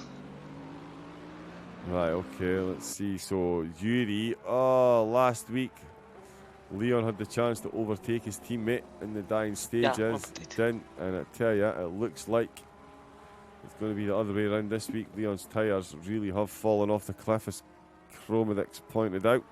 Yuri B. Oh, Milden makes a battle for the position. Milden actually made the overtake on the Lexus, but Mix is not going to fall for it and will try to race as hard as he can to get back in the position. Oh yeah, side by side. Oh, let's see. Yuri B and Leon. Oh, they're going to be going as well in the closing stages. Mix and Milden. Like I say, this is vital for the championship, especially with Bruno now going to finish behind them. This puts Milden and Mix in the driving seat for the overall championship as well. And Yuri B certainly won't do his chances any harm if he can get one past his teammate and get on to that podium. We've got 4 minutes left to go. All drivers have taken their pit stop. Floppy Fox, Tropic and Yavin and Kiggle may all retire to the pits. It looks like Art Connor is there as well. Kyalami certainly not taking it easy on the drivers tonight, that is for sure. And a lot of them. Oh, Yuri B maybe there is inside into the Porsche. And that is exactly the move that the Porsche pulled on the Audi to take the lead of the race before he came into the pits. And while he was in the pits, decided not to take tyres. Was that the big mistake? Because his teammate is now absolutely flying compared to him. And I'll tell you what, the mighty Iggy, you sounded slightly disappointed, Chromedix, but we're all excited about the potential of him making it to second position. Could he sneak a podium at the expense of Leon Seeley? This is a battle for the top of the group. The fact is that the Honda has even better management than the Porsche, and Iggy basically made just the initial phases behind Yuri B, so he theoretically has some better tires, and therefore I think maybe with some luck there will be 3 laps, no, just 2 laps to go, but maybe if you can gain 2.5 seconds, it's going to be incredible work for him. But already gaining 1.5 seconds against the Porsche is going to be alright. Mostly because, well, there's also a more easy objective, because Leon Seeley's tires are dropping completely, are falling from not a cliff, but a double cliff. So he has some more opportunity to get into him. The question is if the Ferrari will drop like on the last 2 laps, which is still possible because the track is long. It's not short. It's 1 minute and 45 seconds of lap. So actually anything can still happen. Yeah, anything could definitely still happen. 1 minute 45 to go. And as you said... In fact, he has just gained half a second to Yuri B. Wow. Just as I speak. Just as we're saying that then, yep, the battle's coming alive in the closing stages, as they often do. And this is for a class win then. It is the Honda versus the somewhat beleaguered Porsche. We'll have to keep a close eye out. I think there's definitely going to be one more lap after this one. Car Mentalist will have just crossed the start-finish line. So he'll be on his final lap, I would guesstimate. Let's just confirm that so I don't miss him winning. Oh no. Okay, there we go then. So that is him starting the final lap. 50 seconds left on the race clock. Yuri B's in second, Leon Seeley's in third, and the mighty Iggy is on the rear spoiler of the Porsche. Let's see how these two go. Oh, and I tell you what, the tyres letting them down again. The Porsche all over the place, weaving to try and break the slipstream, and then to defend the inside line into turn 1. The Honda is going to have a nosy. Leon's probably going to force him around the outside. No. Covers inside. inside. Oh no, Leon Seeley goes wide instead. Oh, it's going to be side by side. Oh, cameraman, please. Oh, they are side by side, nose to tail. The Honda's going to have the run into Sunset. And given the view, oh, look at the run he's got. You can see him side by side on the radar then. Round the outside of Sunset. Oh, no, there's a touch. Bit of a touch. Not They sure how somehow much. saved it. Wow. Oh, I'm not really sure how much control the poor shot there during the touch. That seemed like a lack of grip more than anything else. It's certainly brave to be battling with the lack of the amount of tire degradation he's going to have an hour and 15 minutes into this race. Side by side. Oh, another touch. There is another touch. We're going to miss the winner crossing the line. I'm going to get sacked. There is Carmentalist coming through the final sector at the moment. I'm sure when he's watching this back later on, he'll appreciate the battle that's unfolding between the Mighty Ig and Leon Seeley for the class win. They're coming to the end of the lap here. There is Carmentalist. There is the checker. Oh, he's using the whole track. Oh, incredible. He just closed the door in front of the Porsche. Just on the last penultimate turn. And he somehow managed to get the win class and also the podium. Wow, unbelievable. Yuri B took second place. He's into the wall, and it was the Mighty Iggy. 3 corners left to go. No tyres for that driver. Gets himself on the overall podium and gets himself a class win. Congratulations, Iggy, and that is going to strengthen his grip at the top of the table. Leon Seeley in 4th. SOP Cool with a very strong showing in 5th. Eddie got himself ahead of Milden and Mix. Milden ahead of Mix in the championship. It's all going down to the last week. I told you all at the start of this. Mix 64 in 8th. APX Rogan 9th. And it's Cablo rounding out the top 10. We've got Jason in 11th at Connor. Bruno, you having a giggle, mate. Tropic and Floppy Fox. Yeah, Dex, I've just realised that. Yep. Floppy Fox finishing in the pits in 16th position. But yeah, so we are going to have some driver interviews. It is going to be the Mighty Iggy, who for some reason thinks I pronounce his name Eggy. I don't know why. He just doesn't appreciate the nuance of the Scottish accent. We will also have the man, the myth, the legend. How does he manage it week after week after week? Finds himself back with another race win. That actually put him in a way comfortable zone than it was before. Also championship wisely, because before it was Bruno in the lead and Mix both tied with points, and Carmentalist was 7 points behind. I think now the lead is him, but there is still a race to go, and that race is the match point. Yes, indeed. I know one race left to go, and it's going to be at Imola. It's going to be incredible. I think he made the championship. You think? Oh, now be careful, because I did that once live on air. And it didn't end well. Hey, wait. No, he's not. No, okay. No, I saw at 27 instead of 37. Yeah, so Eddie's still definitely in touch. He's still well within the 20-point mark that you can get for winning a race. So that is definitely still on the cards there.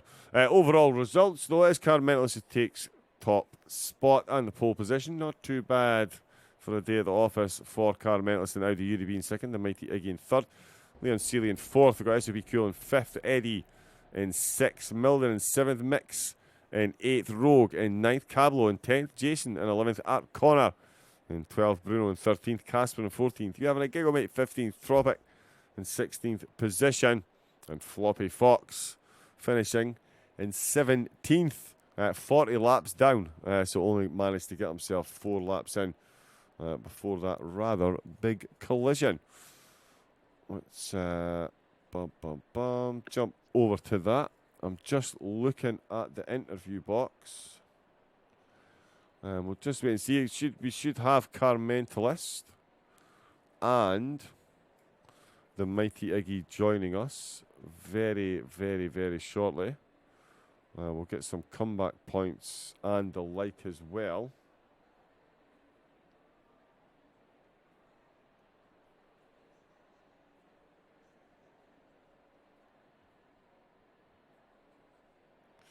Hey, there we go. Let me just make sure everyone can hear me because the commentary box uses a different microphone.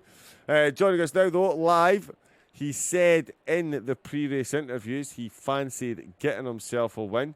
He also constantly moans that one of the commentators has no clue how to pronounce his name. But although he does drive a Honda, it is the mighty Iggy who finds himself on the top spot. Absolutely phenomenal race. Feeling good after that one, I'd imagine. Yeah, even though I said in the pre-race interview that I am hopefully going to win, I didn't expect the win during the race. So that is kind of a surprise for me, but yeah, it feels damn good. Good, excellent. I mean, the big question that was on everyone's lips, do we take tyres, do we not take tyres? You said that your biggest problem with the track was going to be the pit lane. You didn't pit right till the end. Talk to us about your strategy. Did you stick to a strategy that you came up with at the start of the race, or was it influenced by what went on during the race? So throughout the testing, I was considering changing the tires because usually when you start during the night and then you go into the daytime racing, the track temps rise quite a bit.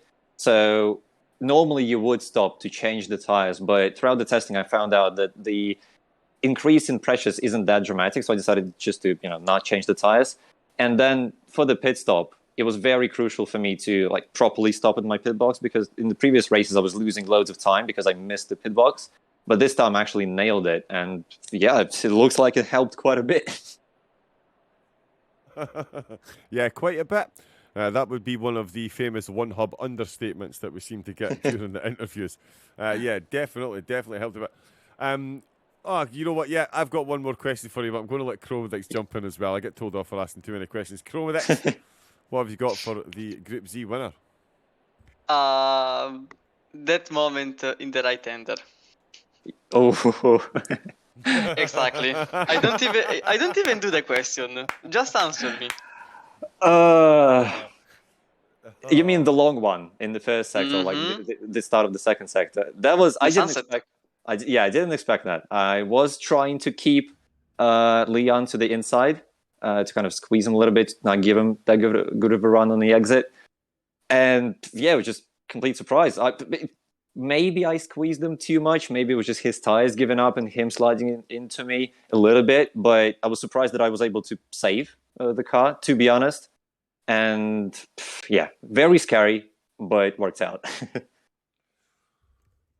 Actually, when I saw it, consider that I come from using cars that if you touch them, they explode. Yeah. The Bentley is the only exception because the Bentley was actually a car that works in these conditions. But I tend to use cars that are quite frankly, they want to kill you. So when I saw that scene, I was perfectly conscious that you will have met the wall in a curious manner. So when you actually survived it, I was like, oh. Yeah. For me, it was the same because as soon as I felt the touch and as soon as I saw the car start sliding, I thought, well, that is it. There's me in the wall. That was nice knowing you. But I guess for once, the understeer of Honda has actually helped me. So it is quite an understeer car, especially for a mid-engine car. So maybe this time, the way that it doesn't want to spin that much actually helped me. So yeah, I'm lucky that it worked out. Well, it's better than it could have been. Let's put it this way. So yeah, it was definitely very scary. Indeed, some honestly cracking racing all the way through. Agree. I cannot wait to watch this one back. Afterwards. Yeah, me too. One more quick question for you. We've got Imola next. You're in a very, very, very strong position now, it has to be said. You finished ahead of Leon and Eddie, your main title protagonists. You've got Imola next week. How does the Honda do at Imola? And does Iggy win himself a £25 voucher? Well, the Honda isn't actually too bad there. The only thing I'm concerned about is that my main rival, as I said, is Eddie, and he is in the Bentley. And Bentley can just eat curbs around Imola. But given my championship position, it would be just not... I just need to have a good like a decent race, not finish too low. So I think I can manage that. Maybe challenge for the podium. That'd be amazing. But I personally feel quite good around Imola. It's one of my favorite tracks after Kyalami, maybe. So yeah, hoping for a good one, but there's definitely not going to be as many heroics as today, given where I am in the standings. Yeah, giving everything to play for. A sensible strategy, it sounds. Let's see if you manage to stick to it when the adrenaline starts pumping and you're on track. Yeah. Let's see. Oh, excellent stuff. Excellent stuff. Well, listen, once again, huge congratulations on Thank you. taking that class win. And congratulations on leading the championship. Fingers crossed for you, and best of luck going forward next week. The mighty Iggy, ladies and gentlemen. Thank you, guys. See ya. See ya. Yeah. That was the mighty Iggy. And here he is, back once again. He knew he had to pull his socks up to get himself back into the commentary box. He could come and say hello to his favourite commentator, Christian Romano, of course. But he's got himself back not only on the podium, but another win under his belt. And it's really shaking things up the way the rest of the results stood for this evening, going into next week. Must be feeling pretty good after that win there, Car Mentalist. Yeah, feeling pretty good. I've been instructed by Mr. Dex Texter himself to not give too many long answers. So yeah, I'll start off by saying, yeah, it was it's nice to be back in a winning position. Nice to be able to win. So yeah, just happy to be back. A lot of defending in the first stint. How much pressure did you actually feel from Leon and Bruno behind you there? Oh, a lot. Really, absolutely loads. Not Bruno too much, because I knew that, whenever me and Leon got a little bit separated, we could both pull away from Bruno a little bit. So I think Bruno was mainly in the battle simply because me and Leon were holding each other up so much. And yeah, I don't know what it was for Leon. I can't remember the last time I've seen him really drive like this. It's been a while since Leon's had such a really strong performance, and yeah, he was rapid in the first part of the race. I mean, the one saving grace from my side of things was I did start the race with a full tank of fuel, so I had 120 litres on board the car, and I think Leon had just over half, a tank of fuel. Right. So that obviously made him a little bit faster, but I knew that for my race, it was vital that I kept him behind in the first half of the race. So yeah, it was really, really great battle, really respectful racing. Leon's a great wheel-to-wheel racer. Really enjoyed it, but yeah, glad I came out on top on that one. Yeah, you really did. It was phenomenal to watch. Can't wait to go back and watch it tonight. Chromadix, do you have anything for our Group Z winner? Actually, I think we are tending to the end of the season, and my question is generally, how did you feel the car we are working on? Because I know that it's not easy, but how did the evolution went between the feeling of you in the feeling between you and the car? It's gotten better as the season's gone on. I will say I'm slightly upset that the first three races points-wise didn't count, because the car felt really great in the first three tracks of the season. I threw away a win at Japan, but Spa, the car felt great. Monza, well, not Monza, what was the first race? I can't even remember at this point. One of them anyway. And it felt great at the start of the season.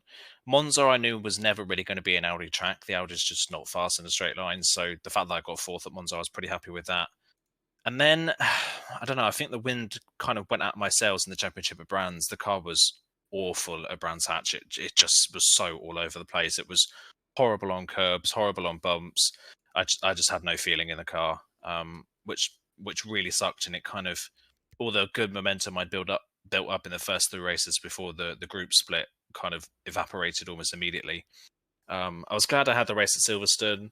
The car didn't feel great at Silverstone, but I think that's more because of the conditions. The Audi is usually not very good in the damp, greasy conditions. But second place was good there. But this is definitely the best that the Audi has felt all season. The car feels nice around Kyalami. It's planted. It's more suited to the car. It's more medium speed corners. So the car felt really, really nice. And yeah, the Audi is not typically bad on its tyres, so I could get away with not having to change my tyres in the stops. So yeah, that was good from that side of things. But yeah, best race of the season so far, but overall, the feeling this season with the Audi's not been amazing, sadly. So you won't give another chance to it, or Oh, that's a good I question. mean, in the future. It's a good question. I mean, I don't know. I know going into the next SOP season, I definitely won't be using the Audi just because it's so competitive in SOP that I have to be in the best car that I possibly can be for me there. So I won't be in the Audi there. I'm sure it kind of depends on the calendar. I think if there's more tracks like Silverstone, Kyalami, Paul Ricard on the calendar, something like that, the Audi, I could probably stick with the Audi again. But with the kind of truncated season we've had with really difficult tracks like Brands Hatch and then the high speed stuff like Monza, the Audi's just not a good all rounder. So I would probably say that I'd be moving on from the Audi after this season. Okay, thanks. Well, it'll be interesting to see what you pick. Right, we've definitely gone over the short answers. So, quick question, quick yes or no. By my quick guesstimation, there's only 7 points separating the top 4 of your split. Is Car Mentalist retaining his championship? Oh God. I want to be realistic, but I also want to be optimistic. Oh God. I'm going to say yes. Sure. Why not? We'll go yes. Yes, that fighting spirit right to the end. Love to hear it. Love to hear it. Fantastic stuff. Well, if you do, that means you'll be back in the comment box, and we look forward to that. We'll let you go just now. Phenomenal race once again. Car Mentalist led in a difficult car, soaked up the pressure, took yourself a win, and you've thrown the cat right amongst the pigeons in the championship. And I, for one, cannot thank you enough, my friend. So until Imola next week, thank you and best of luck, bud. Thank you very much. And yeah, shout out to you guys for commentating, as per, doing an amazing job commentary-wise. Shout out as well to Leon. Amazing race for him. Iggy as well. Brilliant race. A lot of the second group actually had amazing races today. So shout out to the second group. They had a really good run today. Yeah, they did. And that's phenomenal to hear as well. That's phenomenal. That's great for you to say that. Thank you very much. We love, Chromodix tonight. I've called him Car Mentalist twice now. Chromodix tonight, absolutely love doing it. So, yes, and it's great to see you. So, thank you for that. And yeah, congratulations. Echo those congratulations to everyone you just mentioned as well, because phenomenal racing all round. But there we go, ladies and gentlemen. Our overall race winner, and could he be two-time ACC champion here at One Hub? We'll find out next week. That was Car Mentalist. Final thing for this evening, we have, of course, the comeback points. And it was in Group X, it was Art Connor who took the comeback points there. And in Group Z, it was Jason in the Macca. So the McLaren really does like the cold, as was pointed out in the chat. No, who doesn't like the cold? Me. Living in Scotland, not much fun. But that is all we have time for this evening. It is the final round next week, and it is Imola. Absolutely phenomenal race awaits. Thank you. My home race. Is that your home track? Well, since I moved, Imola is like 20 minutes away from here. Nice. All right, we'll be expecting some pictures from the track on screen next week, please. Thank you very much. So there we go. Chromodix out with his camera. Fantastic. Oh, look, we had a raid in the chat. Iggy raided it in the chat as well. Timo, Leon Seeley, Drive with Eddie all joining in. Thank you very, very much for the raid here at One Hub. But yes, that is definitely all we have time for this evening. Thank you to all the drivers that took part. Thank you, of course, to the sponsors, Mental Health Foundation, Next Level Racing, ERT, Vespertine, and Free M Racing as well. And, of course, massive thank you to the man with the plan, F1 young engineer, university student, and all-round amazing commentator. It is my ever-blushing Chromodix. Thank you, as always. I hate you. I know. But there we go, ladies and gentlemen. Until next week, Leon in the chat, congrats, mate. Great drive. And thank you as well for the cheers. But that is all we have time for this week. Definitely. We will see you next week. Get yourself onto One Hub's Discord if you want to get involved in the racing. Get onto their Twitter and onto their YouTube. You can watch all the races back. That's One Hub Racing on all the social media platforms. We will see you again next week for Imola and the final. Until then, stay safe, take it easy. Good night.